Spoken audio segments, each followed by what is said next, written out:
Each summer, deep in the forests of the eastern United States, we hear its sound. The haunting call of the wood thrush. As autumn leaves turn, the wood thrush leaves us for its other home, here in the Central American lowlands. The wood thrush is not alone. More than 340 species of birds travel each year from North to Central and South America and back, tracking migratory flyways followed for millennia. These neotropical migrants represent more than half of all breeding birds in the U.S.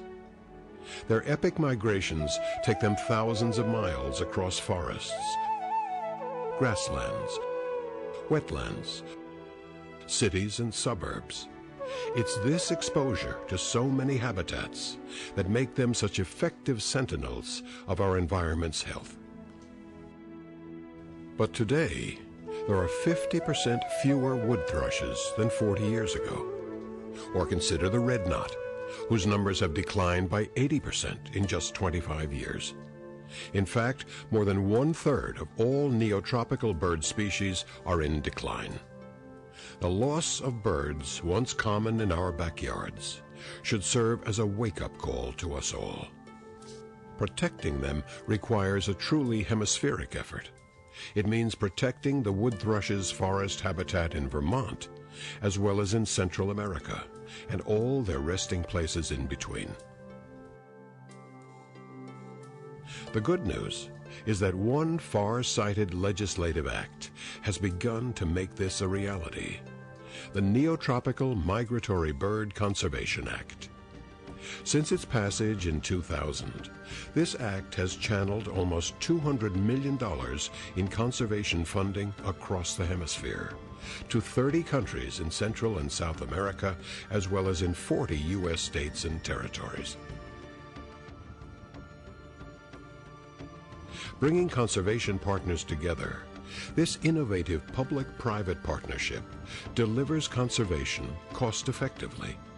For our country's investment of $35 million, it has leveraged $150 million more in private funding.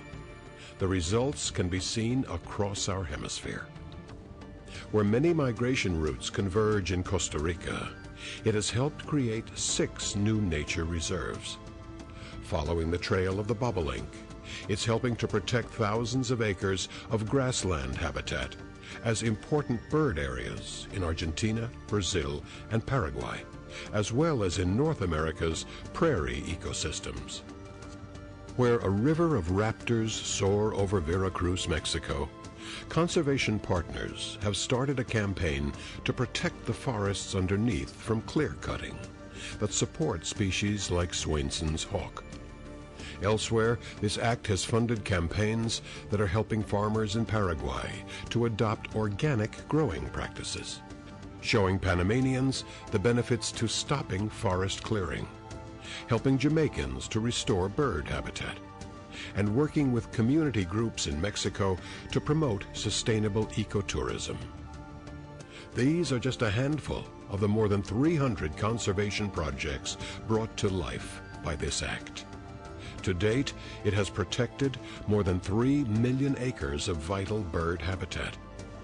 Birds remind us we are all connected, and that to be effective, conservation efforts have to be too. The Neotropical Migratory Bird Conservation Act is energizing on-the-ground conservation across the Americas. Now is the time to build on its record of profound achievement. Ensuring we continue this work will leave our children a proud conservation legacy, and one the wood thrush will appreciate too.